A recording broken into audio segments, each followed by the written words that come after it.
안녕하세요.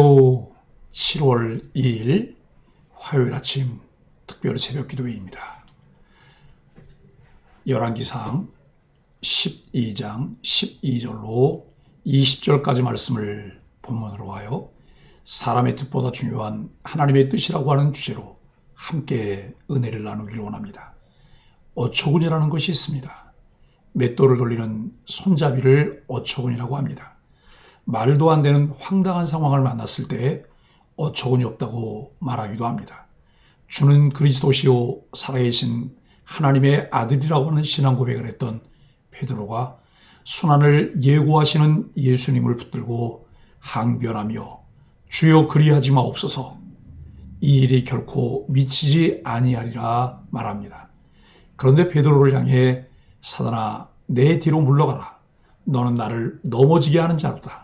내가 하는 일은 하나님의 일을 생각하지 아니하고 도리어 사람의 일만 생각하는도다 라고 말씀하셨습니다. 그리고 제자들에게 누구든지 나를 따라오려거든 자기를 부인하고 자기 십자가를 지고 나를 좇을 것이니라고 말씀하십니다. 여로보암을 앞세운 백성들의 요구에 대한 르호보암의 대답은 몽해를 더 무겁게 하겠다고 합니다. 하나님이 그분의 말씀을 이루시려 르호보암이 백성의 말을 듣지 않게 하셨습니다. 백성은 르호보암이 보낸 아도람을 죽인 후 여로보암을 왕으로 삼습니다. 이 일로 유다 지파 외에는 다윗의 집을 따르는 자가 없습니다. 이스라엘의 왕인 르호보암의 결정은 공동체 운명을 어둡게 합니다. 르호보암은 중요한 결정을 앞두고 하나님께 물었던 다윗과 달리 먼저 신하들의 의견을 묻습니다. 속도보다 중요한 것은 방향이고 결과보다 중요한 것은 과정이며 사람의 뜻보다 중요한 것은 하나님의 뜻입니다. 크고 작은 선택과 결정의 순간에 하나님의 지혜를 구하며 기도해야 합니다. 특히 지도자가 서 있어야 할 곳은 명령과 굴림의 자리가 아닌 기도의 자리입니다. 관계에서 중요한 것은 상대방을 배려하는 것입니다. 사람은 배려를 받을 때 존중받는다고 느낍니다. 서로 존중하지 않으면 그 관계는 깨집니다. 이스라엘 백성은 왕에게 크게 실망합니다. 존중은커녕 모멸적 대우를 받아 분노했습니다. 이들의 관계는 깨졌습니다. 왕에게 조언한 사람들도 미숙했고 그 조언대로 백성을 억압한 왕 역시 미숙했습니다. 건강한 관계를 세우는 지혜가 필요한 시대입니다. 12절로 15절은 듣지 않는 귀입니다. 왕과 백성은 3일 만에 다시 한자리에 모였습니다. 백성은 몽해를 가볍게 해달라는 자신들의 요구를 왕이 들어주기를 기대했습니다. 그러나 왕은 포악한 말로 응수합니다. 더 무거운 부역을 부과하겠다고 말합니다. 르호보암은 백성의 마음을 헤아리지 못한 어리석은 왕이었습니다. 솔로몬 왕 때부터 나라를 위해 고생한 백성의 처지를 이해하지 못했습니다. 상대방의 마음과 형편을 이해하지 못하여 왕은 관계의 단절을 자초했습니다. 듣고 이해하는 마음이 관계를 건강하게 세울 수 있습니다. 이 일은 표면적으로 보이는 것만으로는 르호보암 왕의 어리석음에서 기인한 사건이지만 내면에 보이지 않는 것을 살펴보면 아이야 선지자를 통해 선포된 하나님 말씀의 성취입니다. 하나님의 뜻엔 관심도 없이 사람들의 의견만 청취하고 독단적인 결정을 한 르호보암의 어리석음을 봅니다. 성경은 르호보암의 선택이 하나님으로부터 난 것이며 아이야를 통해 하신 말씀을 이루시는 것이라 분명히 기록합니다.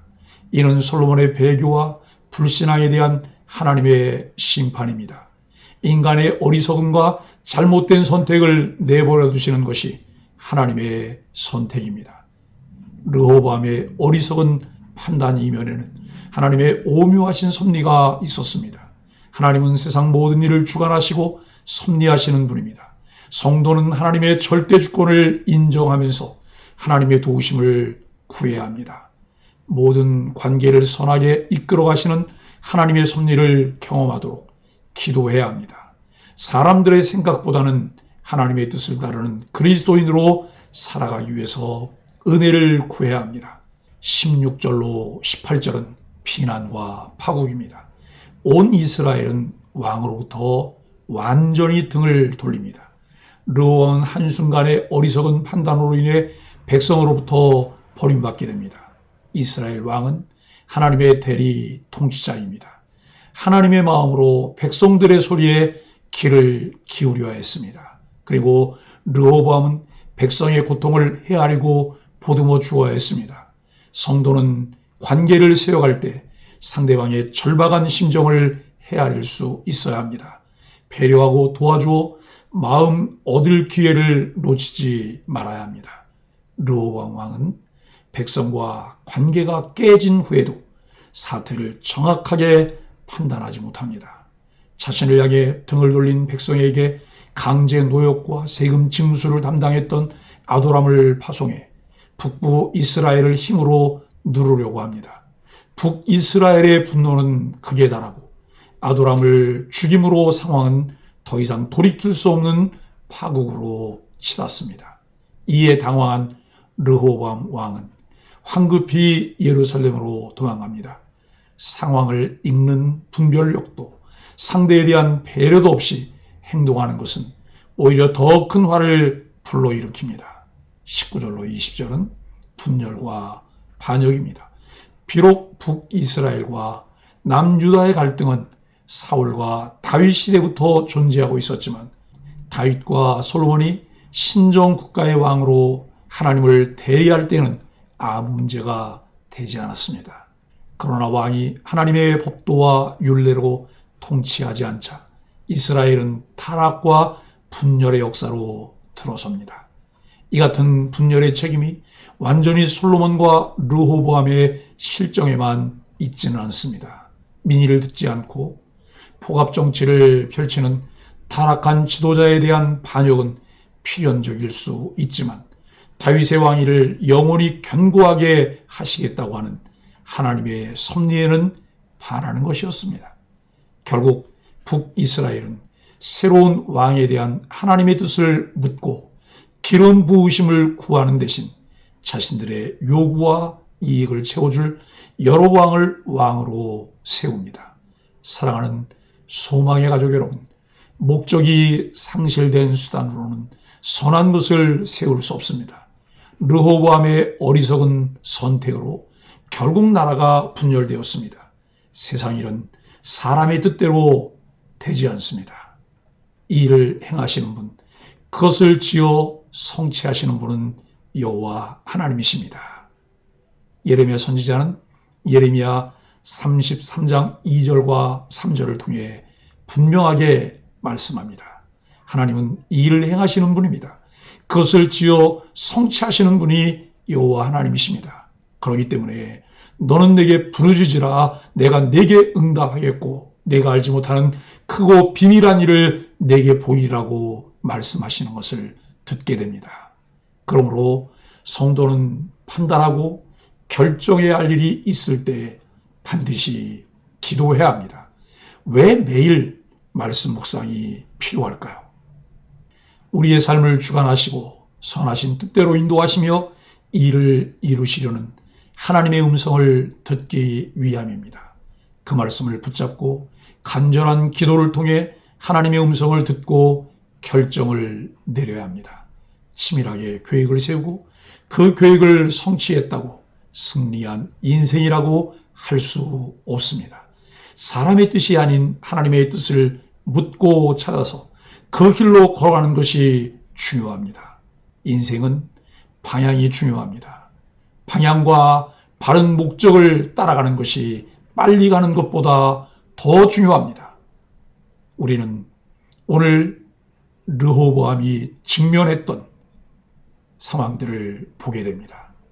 여로보암을 앞세운 이스라엘 백성들의 요구에 대한 대답을 주기 위하여 이 르호보암은 이제 원로들의 의견을 듣습니다. 그리고 젊은 신료들의 의견을 듣습니다.